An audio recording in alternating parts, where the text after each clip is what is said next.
नमस्ते रणेंद्र जी, आपसे पहली बार मेरी भेंट हो रही है। आपको मिलने वाले अनेकों अनेकों पुरस्कारों की मैंने खबर सुनी, तो आपको जो है बहुत बधाई है। पहले मिले हैं हम पब्लिक। जी जी, नहीं मिले।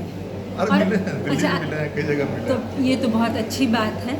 तो ये बताइए, आपको सुना मैंने आज पहली बार, और आपने जो है इतने कहें कि विवादास्पद ढंग से अपनी बात रखी, ये कि अब वेद वगैरह जो हैं वो क्या हम लोगों की सभ्यता को रिप्रेजेंट करते हैं, वो कितने लोगों की बातों को रिप्रेजेंट करते हैं, और कितने वो भारतीयता को रिप्रेजेंट करते हैं, है ना।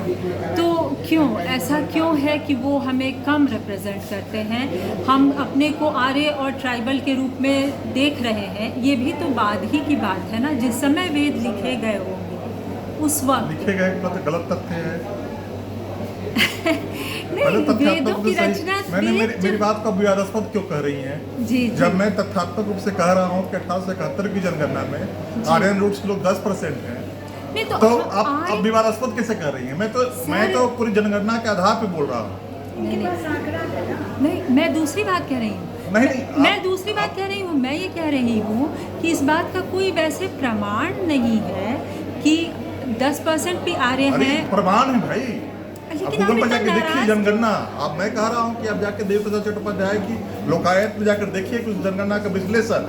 मैं प्रमाण के साथ बोल रहा हूँ, तो मैं हवा में नहीं बोल रहा हूँ। एक मिनट, लेकिन आप इतना नाराज क्यों हो रहे हैं? नहीं, आप विवादास्पद शब्द का प्रयोग क्यों कर रही हैं? नहीं, इसलिए क्योंकि आपके पूर्वाग्रह में जो चीजें पड़ी हुई हैं वो सही हैं। एक सेकंड, लेकिन आप जो ये कह रहे हैं कि आर्यों की बात, मेरा सवाल ये है कि वेदों से आर्यों का नाता क्या हो सकता है? ये तो बाद की बात हो सकती है ना कि आर्यों ने उसकी रचना की। किन्हीं संस्कृत भाषी लोगों ने वेदों की रचना की। हम क्या जाने वो आर्य हैं या द्रविड़ हैं। और द्रविड़ लोग की जो भाषा ही नहीं संस्कृत है। मतलब क्या बात कीजिए, तो पहले तथ्य क्या है? जब द्रविड़ों की भाषा ही संस्कृत नहीं है। द्रविड़ों की भाषा संस्कृत रही है जबरदस्ती, वो कहते हैं, और संस्कृत ही उसका मूल है। जब बेकार वाली बात है। तमिल और तेलुगु और कन्नड़ मलयालम द्रविड़ परिवार की भाषा है, उसको संस्कृत भारतीय भाषा परिवार से मतलब नहीं है, तो संस्कृत से मतलब कैसे होगा? तो आप पहले तथ्यों को समझ लीजिए। एक सेकंड, तो आपके हिसाब से वेदों की रचना किन्होंने की, और इसका क्या प्रमाण है कि वो लोग आर्य थे? पहली बात। दूसरी बात, क्योंकि आपका पूरा वाङ्मय, आपका पूरा इतिहास एनसीईआरटी से लेके और एमए तक पढ़ाने वाला इतिहास इसी बात को ब्रिटिश पूर्व सारी किताबें आपकी जो है ना। आप इतना नाराज क्यों हो रहे हैं? मतलब इतिहास में इतनी, सर इतिहास में इतनी बहसें हैं। एक मिनट, रामशरण शर्मा ने, तो किसी की आपत्ति ही नहीं है ना। नहीं, एक मिनट, हमें नहीं पता कि वेदों के रचयिता कौन है। कोई नहीं जानता है कि वेदों के रचयिता कौन है। और ये है कि वो इस काल में, इस भूखंड में लिखे गए। हमने उन्हें बाद में आर्यों से जोड़ा। एक तो ये समझिए इस बात को जी, कि जिस भाषा परिवार को, उस संस्कृत जिस भाषा परिवार की है, उस भाषा परिवार को बोलने वाले लोग की ही बारे में हुआ जा रहा है कि वो 10% लोग थे 1871 में।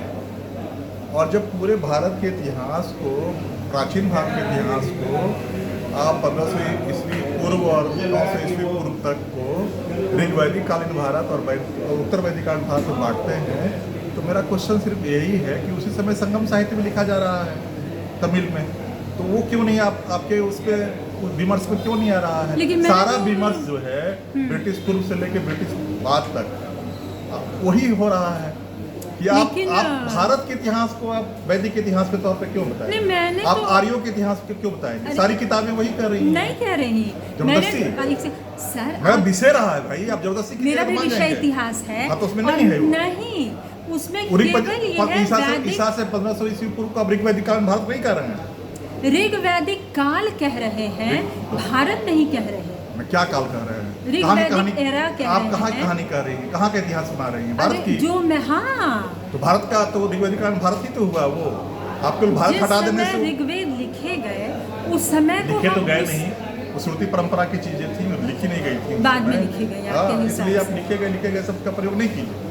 और जब मैं कह रहा हूँ कि 10% लोग अच्छा, अगर वो श्रुति परंपरा की चीजें थी तो किसी ने तो उनको लिपिबद्ध किया होगा ना। अरे आप कुतर्क मत जाइए ना, हम सिर्फ नहीं, आप कुतर्क कर रही हैं। कैसे? मैं जब कह रहा हूँ तथ्यात्मक तौर पे कि अगर कह रहे हैं देवी प्रसाद चट्टोपाध्याय कि 10% लोग ही हैं जनगणना का विश्लेषण करके जो आर्यन रूट्स के लोग हैं, जो संस्कृत और उसकी परंपरा से जुड़े हुए लोग हैं, तो 90% लोग नहीं हैं उस परंपरा से जुड़े हुए लोग। तो क्यों सारा विमर्श जो है वेदों के आसपास ही क्यों? मैं तो केवल ये कहना चाह रहा हूँ। इस बात से मैं ज़रूर सहमत हूँ कि संगम लिटरेचर को भी उसी तरह पढ़ाना चाहिए, उसको मैंने मिस किया। चाहिए क्यों? और लोक बनाम वेद क्यों? वेद की केंद्रीयता क्यों? यहाँ की बातचीत की शुरुआत भी तो वही से हुई, लोक बनाम वेद से। वेद की केंद्रीयता क्यों? और हर चीज ऋचाओं और श्लोकों से पवित्र हो जाएगा, बातचीत जो है बहुत वो महानता की ओर पहुंच जाएगी। क्यों पर केंद्रित है? नहीं, मेरा मतलब तो वेदों को क्या किया जाए, उनकी उपेक्षा कर दी जाए? मुझे ये नहीं कहना है कि हमें अगर बहुत पुराना कोई टेक्स्ट मिला, मैं नहीं कह रहा हूँ कि उसकी उपेक्षा की जाए। मैं कहाँ कह रहा हूँ कि उपेक्षा की जा रही है? हमारा बांध में है, रहेगा कि उसकी महत्ता उतनी ही रखी जाए जितनी संगम साहित्य की है, उतनी ही रखी जाए जितना अष्ट मुंडारी भाषा के किसी गीत की और कहानियों की। उसको इतनी महत्ता क्यों दी जा रही? सारी बातचीत जो है हमारे यहाँ तो 200 सालों से वेदों के इर्द गिर्द ही क्यों चल रही है? हमारे पास उस तरह से मुंडारी भाषा की या दूसरी आदिवासी भाषा के गीत कहाँ पहुँचे? क्यों नहीं पहुँचे? जी बताइए, आप बताइए मुझे। आप बताइए ना, आप अगर आप उसकी व्याख्याता बन रही हैं वेदों की, नहीं मैं व्याख्याता स्पेस इतना क्यों घेर लिया उसने? सारी बातचीत क्यों हो रही है उसी के इर्द गिर्द?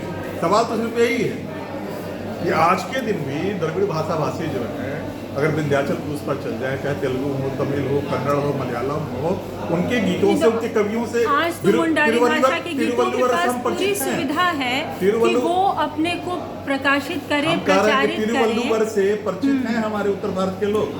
नहीं, जैसे दक्षिण भारत के लोग उस तरह से वेद से नहीं परिचित हैं। आपकी सारी भक्ति परंपरा से लोग परिचित हैं, सारी चीजों से आपके परिचित हैं, जबरदस्ती आप परिचय करवा रहे हैं उनसे। आप भारत के इतिहास से लिख दे रहे हैं, उत्तर भारत केंद्रित। आप भारत के इतिहास को आप उठा के देखिए।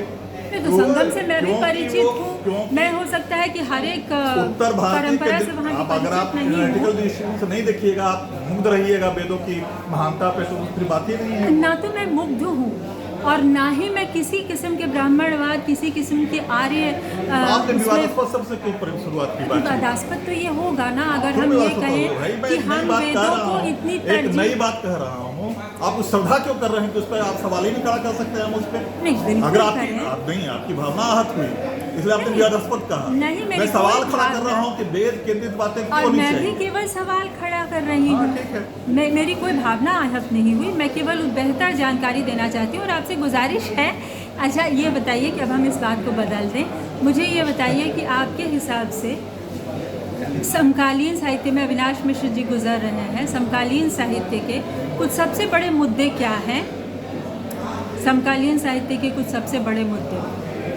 हर समय साहित्य एक शाश्वत प्रतिकार और प्रतिपक्ष होता है।